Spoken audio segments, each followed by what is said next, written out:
नमस्कार, जय श्री कृष्णा। स्वागत करता हूं मैं आपका अपने चैनल कुंडली शास्त्र में। मैं हूं एस्ट्रोलॉजर रतन सिंह। मीन राशि हो, मीन लग्न हो, आप लोगों के लिए बड़ा महत्वपूर्ण परिवर्तन हो रहा है। परिवर्तन उन ग्रहों का है जिनके चारों ओर सारे ग्रह चक्कर काटते हैं, जिनके ऊपर ये प्रकृति, ये प्राण, ये ऊर्जा निर्भर करती है। हम बात कर रहे हैं भगवान सूर्य नारायण की।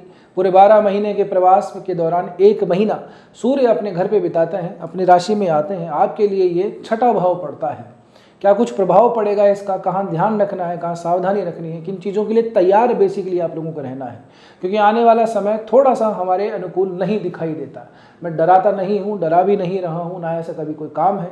बस आप लोगों को सावचेत सावधान करना मेरा काम है। कुछ लोग इस बात का सहयोग लेकर के कुछ निर्णय अपने उस तरह से ले पाएँ तो ठीक रहता है ये। और एक और बात, ये सिर्फ गोचर की दृष्टि से होता है, यानी वर्तमान में आकाश की जो में ग्रहों की जो स्थिति है उनका उस राशि की दृष्टि से क्या प्रभाव पड़ता है। बाकी व्यक्तिगत रूप से तो हर व्यक्ति की पत्रिका, हर व्यक्ति की कुंडली, उसके ग्रह नक्षत्र, टेक्निकली चीज़ें अलग अलग चीज़ें हो जाती हैं। बहरहाल आप थोड़ा सा ध्यान रखिए। एक बार के लिए कुछ चीज़ें मैं आपको बताने जा रहा हूँ।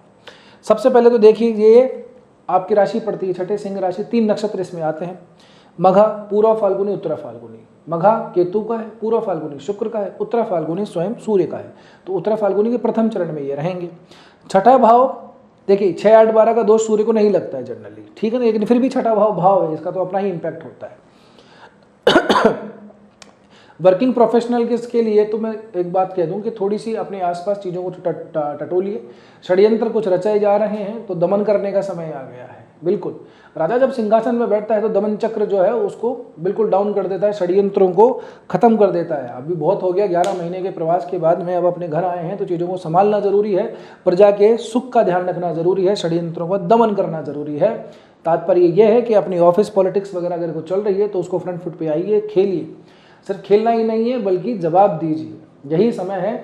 और नहीं तो ये समय निकल जाएगा, फिर चीज़ें आपके हित में नहीं रहेंगी। फिर बाकी वही बात, हाथ से जब समय निकल गया तो फिर क्या करें। तो एक तो फ्रंट फुट पे आके खेलिए, जो कि अगर जो भी कॉम्पिटिशन है उसमें आपकी विजय प्राप्त होगी। जो विद्यार्थीगण हैं, कॉम्पिटिशन एग्जाम्स वगैरह की तैयारी करते हैं तो उनके लिए प्रतियोगिताओं के अंदर मैं कहूँगा कि विजय का थोड़ा सा समय आ रहा है। वैसे तो इस लग्न के जो स्वामी हैं गुरु महाराज, उनके मित्र ही बनते हैं, है ना। और अभी कुछ दिन पहले ही मिलके ही आए, यहाँ से कुछ मंत्रणा तो की ही होगी आपस के अंदर। अब आगे बढ़े हैं, कंपटीशन हाउस के अंदर बैठे हैं, तो प्रतियोगिता तो आपको सहनी पड़ेगी, लेकिन प्रतियोगिता में अंततोगत्वा आपको विजय प्राप्त होने की पूरी संभावना है। फिर इसके बाद में कर्जे वगैरह, ऋण वगैरह, इन चीज़ों से थोड़ी सी चीज़ें अगर चल रही है तो जब तक बुध है तब तक थोड़ी सी परेशानी है। 7 सितंबर के आसपास बुध यहाँ से निकल जाएंगे तो चीज़ें थोड़ी सी हल्की हो जाएंगी। मुझे मालूम है बाकी ग्रह कौन सा कहाँ पर है, तो मैं उसके अनुसार ही थोड़ा सा आपको बता रहा हूँ। लिखा नहीं होगा, बात सिर्फ सूर्य पे ही करनी है, इसलिए नहीं लिखा गया, ठीक है। अब यहाँ से थोड़ा स्वास्थ्य को लेकर के थोड़ा सा ध्यान रखिएगा। स्वास्थ्य कहाँ से, जिनको हेरिडिटी स्किन से संबंधित कुछ एलर्जी रहती है तो थोड़ा सा देखिएगा। अभी इन 2-5-7 दिनों में अगर बाल ज़्यादा झड़ रहे हैं तो समझ लीजिएगा सूर्य का प्रभाव पड़ रहा है। दूसरा, आंखों में अगर धुंधलाहटपन आ रही है, नंबर थोड़ा बढ़ रहा है चश्मे का, लगता है कि यार चश्मा लग ही जाना चाहिए, या फिर लगा हुआ है तो नंबर एक बार चेक करवा लेना चाहिए, तो ये इसका थोड़ा सा नकारात्मक प्रभाव है। इसके लिए भी आपको तैयार रहना है। हड्डियों से संबंधित कोई दिक्कत है, कोई परेशानी है, कोई ब्लड से संबंधित कोई दिक्कत है, मांसपेशियों के अंदर अगर अकड़न जकड़न है ना, तो थोड़ा सा ध्यान रखिएगा। हड्डियों से संबंधित समस्याएं यहाँ पे इस समय पे आ जाती हैं। अब बात करते हैं दृष्टि की। 12वें भाव के पास में देखेंगे तो यहाँ पे कुंभ राशि मिलेगी और यहाँ पे बैठे हुए हैं राहु। अब राहु जहाँ है वहाँ अंधकार है। सूर्य स्वयं प्राण ऊर्जा के कारक हैं, सूर्य स्वयं प्रकाश के कारक हैं। अगर हमारी पृथ्वी पे जीवन इसीलिए है क्योंकि सही अनुपात में सूर्य का प्रकाश आता है। थोड़ा कम थोड़ा ज़्यादा आए तो जीवन यहाँ पे संभव नहीं होगा। सूर्य की दृष्टि यहाँ पे अनुपातिक रूप से पड़ती है तो वहाँ पे प्रकाश फैलता है, ऊर्जा फैलती है, प्राण फैलते हैं। तो यहाँ पे 12वें भाव के अंदर जो अंधकार सा छाया हुआ है, सूर्य की दृष्टि से वो प्रकाशित होगा। प्रकाशित किस संदर्भ में?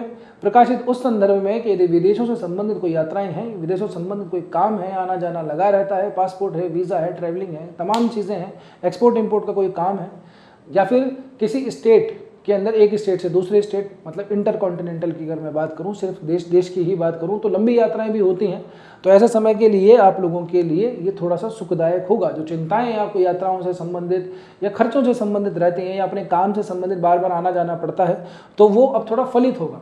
लगता होगा कि व्यर्थ आना जाना लगा रहा है, बस लंबी बोझिल यात्राएं होती है, फल इतना नहीं निकला जितनी मेहनत कर रहे हैं।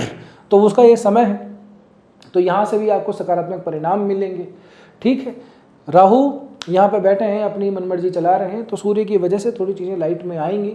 तो आपको बस थोड़ा ध्यान रखना है, विशेषतः उन लोगों को जो थोड़े से गलत काम करते हैं, नेगेटिवली चीज़ों से इन्फ्लुएंस रहते हैं। कुछ करप्शंस की बातें भी मैं कर सकता हूँ यहाँ पे, तो चीज़ें उजागर हो सकती हैं, खास करके जो बड़े लोग होते हैं, क्योंकि उन्हीं के हाथ में सत्ता, उन्हीं के हाथ में शक्ति है। मैनेजर हों, ब्यूरोक्रेट्स हों, कुछ पॉलिटिशियंस वगैरह हों, या ऐसे पद पे हों जहाँ पे आप ना कर भी रहे हों तो भी आपका नाम आ सकता है। तो इन चीज़ों के प्रति थोड़ा ध्यान रखिएगा, ठीक है ना। सूर्य जब प्रकाशित करेगा तो राहु दिखाई देगा गलत काम करते हुए, तो यहाँ से चीज़ों पे उस तरह की चीज़ें बन जाती हैं, ठीक है ना। 12वें भाव को देखिए, कहना नहीं चाहिए, डरा नहीं रहा हूँ, लेकिन फिर भी 12वें भाव को जेल वगैरह से जोड़ के देखा जाता है, तो चीज़ें यहाँ से होती हैं। अच्छा, आंखों से संबंधित और बात, जलन थोड़ी सी रह सकती है, तो टाइम से सोया कीजिए। नींद वगैरह की समस्या इस समय पर चल रही होगी, विशेषतः उन लोगों की तो चल रही होगी जिन लोगों की राहु से संबंधित कोई दशा अंतर्दशा चल रही है, राहु या शनि से संबंधित स्पेशली, ठीक है ना। अच्छा, यहाँ पे बाकी ग्रह भी हैं, गुरु हैं, तमाम चीज़ें हैं, लेकिन ये थोड़ा तैयार सावधान रहने का समय है। अब जो आने वाला समय थोड़ा सा कठिनाइयाँ, थोड़ी संघर्ष दिखाता है, कारण है उसका, ये धीरे धीरे करके आगे बढ़ेंगे। 17 सितंबर तक यहाँ, 17 सितंबर के बाद में 17 अक्टूबर, 15-16 अक्टूबर के आसपास यहाँ रहेंगे, ठीक है। यहाँ से आगे माइग्रेट करके नवंबर तक यहाँ जाएंगे। तब तक ये गुरु महाराज जो आपके पंचम भाव के अंदर बैठे हुए हैं, परम शुभ अवस्था के अंदर, ये भी आगे खिसक जाएंगे। तो जो दो बड़े योग अच्छे खासे कारक ग्रह माने हैं, वो एक तो चला गया, छठे में एक चला जाएगा, 8वें के अंदर, तो थोड़ी परेशानी आ सकती है, आएगी। तो थोड़ा ध्यान रखना है अब आने वाले समय में। जब तक कि ये स्थितियाँ आगे नहीं बढ़ जाती, इस नवम, दशम और एकादश की स्थितियों के अंदर दौरान ये स्थितियाँ आगे नहीं बढ़ती, तब तक थोड़ी परेशानियाँ हैं। तो कृपया करके थोड़ा ध्यान दीजिए चीज़ों के ऊपर। जो चीज़ें पॉजिटिव में है वो मैंने आपको बता दी, जो नेगेटिव है वहाँ पे थोड़ा सा ध्यान देने की आवश्यकता है। थोड़ा कमर कस लीजिए, है ना। पहले पिछली बार एक वीडियो के अंदर भी आप लोगों को कहा था उस समय पे कि देखिए जो स्थिति है वैसी सिर्फ गुरु के भरोसे बैठे रहें तो ऐसी स्थिति नहीं है। आने वाले समय में मंगल भी आगे बढ़ेंगे, ये भी 40-45 दिन बाद में ये भी यहीं से नीचे से होकर गुजरेंगे। तो चीज़ें थोड़ी सी हमारे टिपिकल और थोड़ी सी स्ट्रगलिंग वाली हो सकती हैं, ठीक। वैसे भी मीन राशि है, 7.5 चल रही है, हमें मालूम है तमाम चीज़ें हैं, लेकिन चीज़ें धीरे धीरे करके ठीक होंगी। तो जब होंगी तभी हो पाएंगी, है ना। अभी के लिए तो आप थोड़ा सावधान रहिए, और जो जहाँ पे चीज़ों को सावचेत होना वहाँ थोड़ा ध्यान रखिए। चोट चपेट, एक्सीडेंट वगैरह तो थोड़ा रश ड्राइविंग से थोड़ा सा बचिएगा। एक और बात स्पेशली बहुत इंपॉर्टेंट, जो भी आपका ऑफिस वगैरह है, दुकान है, वहाँ पे जब भी आप ऑफिस को मंगल करके यानी कि बढ़ा करके जब जाते हैं, ऑफ करके जब जाते हैं, तो थोड़ा एमसी वगैरह का ध्यान रखिएगा, एमसी वगैरह को डाउन करके जाइएगा, ठीक है ना। क्योंकि ऐसे समय पे आगजनी जैसे व्यवस्थाएं भी दिखाई देती हैं।